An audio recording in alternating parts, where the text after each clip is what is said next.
Connor, I'd like to start with you. Welcome back, of course.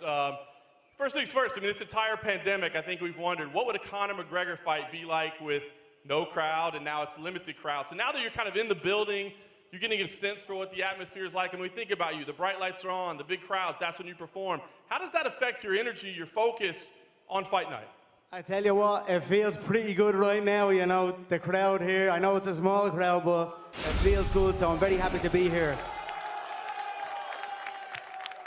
Fair enough. And of course, as you said, this is a big fight, you know, pay-per-view headliner, but it's interesting. I mean, you have a victory over Dustin. There may be a title fight on the line, maybe there's not, we don't really know. So what provided kind of your daily motivation? I mean, you know, that extra practice, that extra grind that you might not want to go to, what was providing that for you? My love for the game, my love for competition, my love for combat. You know, Dustin has put on an incredible run since our last fight. It's been a long time coming. Yes, I did get the win over him the first time. But, you know, he's rose right up and he's back up there at the top of the division. So I'm excited to go and compete with him again. Fair enough. And you went out there and kind of made a pretty bold prediction. You said you think you can get it done in 60 seconds. You know, I know you have a lot of respect for him, but I wonder, I mean, that puts a lot of pressure on you, right? I mean, you win in the second round or you edge out a decision. Maybe it was a letdown. So any regrets in making that prediction? Do you stand by it? You know, well, I got him out of there in 90 seconds the first time. So, I mean, I'm not that far off. But, you know, that's a complete confidence in my preparation and in my abilities. I know Dustin's a hell of a competitor. I know there's questions here. He's heavier. He's up on a different weight. But he's more experienced. I feel I can do it. However, you know, there are question marks regarding conditioning and things like that. I know his team has been spouting about the conditioning and that. I have put in a lot of work to get myself correctly to the 155-pound frame. I got 40 seconds inside the octagon in 2020, which caused major frustration in my, you know, it's not enough. I need more. So I'm going to go in there, and I believe I can get him out there and possibly will hit him early and hurt him. But, you know, I hope for a good long bout. Last thing for me, Connor, I mean, it's kind of, I think probably no coincidence in the timing, but you were named in a lawsuit this week. I just wonder if you have any comments on that and if that's affecting your focus. I mean, I think that's a lot on your shoulders ahead of a big fight like this. You know, it's old news. It was investigated thoroughly over the course of 2 long years, and I was cleared of any wrongdoing. And that's it. You know, I have so much positivity in my life.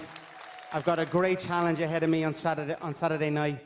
And I'm very excited to get in. I put in an immense amount of work to get my frame correct at 155, to get my conditioning. You know, I want to answer questions here, and I hope Dustin can bring it to me, and we can have a good fight. Out of the available lightweights to you right now, is Dustin the hardest challenge you could be facing? I think so. Yeah. You know, I'll always look to get the highest challenge. Dustin has a win over Hooker, who's on stage here. You know, he knocked out Justin. So there's some high contenders already. Justin in turn knocked out Tony, who was another contender. So I think I'm right at the top here. You know, I would make the case if that man is continuing to dodge this and dodge the commitment of competing again, the title should be stripped and we should be engaging in a title fight. You know, so. But I'm sure it will happen after this bout. I'm interested to hear what the excuses or what will be said after the fight, but I predict a title strip. Going off prediction, you said it's going to take 60 seconds to beat Dustin. It might go longer, but do you have the shot in mind already that you want to finish him with, or is that something that presents itself in the fight? I have a million shots. I have so many weapons in my arsenal, and you know, they're all fine-tuned at this time. I'm in a phenomenal place, and I look forward to getting out and showcasing, you know, painting my picture and putting on a beautiful performance for the fans around the world. Last thing for you, I wouldn't say that the security team was necessarily concerned about it, but they were very aware that you were going to be in the hotel this week at the same time as Khabib. And I was just wondering if that is still a warranted concern, or I mean, have you guys passed that part of your relationship that you could be in the lobby of a hotel and we wouldn't have to worry about anything happening between you guys? You know, all of those events were 2018. It's now 2021. What I will say is, as long as we fight again, there'll be no issue, and that's it. You know, if he continues to run, well, I'm not sure. We'll see what happens. beating Donald Cerrone last year, and now you're fighting with Dustin Poirier. What's your motive after this? Like after 7-8 years of competing in the UFC?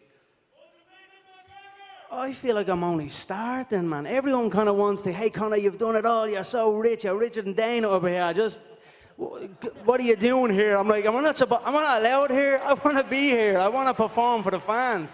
I'm a young man. I've got many highlights. You know, but all the money, all the belts, everything, that comes and that goes. You know what lives on? Highlights, a fighter's highlights. You look at Roy Jones Jr.'s highlights, Mike Tyson's highlights. I still look at them today, Ali's highlights. I want my highlight reel to be like a movie. You know what I mean? So that's what I'm after. I'm looking to get in and perform and put on amazing highlights that I can sit as an old man with my son and just watch back and just enjoy life. You know what I'll be drinking? A nice proper 12 by the fire in the Emerald Isle of Ireland, and this is it, man. I'm just loving my life. Please don't be trying to get rid of me, guys. I love it here, man. I helped build this. I helped do this. I'm here, and I love it, and